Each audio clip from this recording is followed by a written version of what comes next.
Пора признаться, дорогой мой друг, как много раз ты обвинял своих родителей, друзей, девушек, чужих тебе людей, обстоятельства, законы, учителей, начальника, коллег на работе, своего кота или собаку, Бога или чертов фонарный столб в своих неудачах.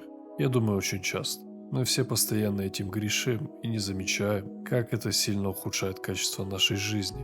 Но все это время ты не осознавал, а скорее не хотел осознавать свою главную внутреннюю преграду. Давай на секунду ты представишь, что твой главный враг – это ты сам. Готов ли ты узнать, как преодолеть эту самую преграду? В этом видео мы постараемся разгадать эту загадку. Поддерживай канал своей активностью, это очень важно. Мы сами ищем внутренних врагов и преграды на пути к успеху. Каждый из нас чуть ли не бессознательно сам придумывает себе отговорки, вставляя себе палки в колеса. Наш самый сильный и опасный враг находится прямо перед нами в зеркале. Любой из нас может стать врагом самому себе.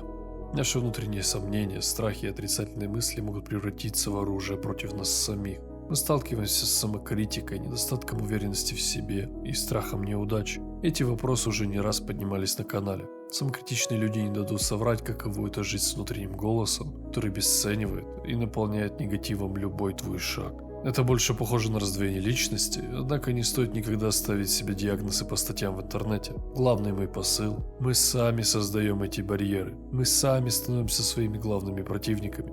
Осознание проблемы – это уже половина пути ее решения.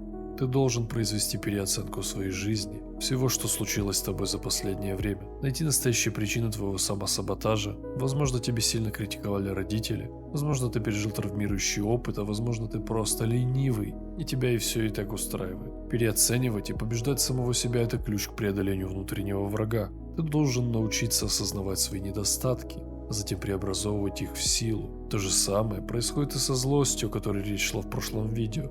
Используй свои ошибки как уроки и опыт для роста. Самоанализ, развитие навыков самомотивации и любовь к себе – вот то, что поможет тебе на первых порах в улучшении состояния. Любовь к себе – это не разрешать себе все. Любовь к себе – это забота о своем здоровье, денежном и ментальном состоянии и осуществление того, о чем ты так мечтаешь. Если ты не знаешь, чего хочешь и не придумал, о чем мечтать, тогда ты должен найти себя. К сожалению, наша психика и мозг так устроены. Без этого тяжелого и в конце концов приятного пути к своей цели наш мозг начинает саботировать нас. Сила внутренней трансформации – это недооцененная сила. В интернете есть бесчисленное множество историй, в которых люди преодолели своего внутреннего врага. Все мы прекрасно знаем Дэвида Гоггинса. Человек прошел через ад для того, чтобы стать тем, кем он стал. Он видел конечную станцию и знал, какой путь ему нужно проделать. Он сражался с самим собой каждый день.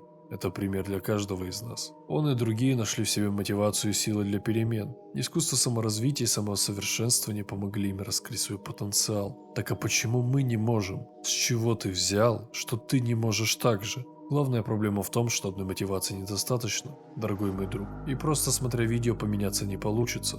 О всех тонкостях мотивации также будет видео, так что подпишись на канал. Нас еще ждет много чего интересного. Наш главный враг – это мы сами. Не существует конкретной инструкции, как можно победить самого себя. Есть только рекомендации, которые ты можешь применить и проверить на собственном опыте. Распознай свои внутренние преграды, прими вызов и стань своим лучшим союзником. Когда ты осознаешь, что твой внутренний враг является твоим настоящим источником силы, перед тобой сразу открываются двери к более успешной и счастливой жизни. Чести и удачи!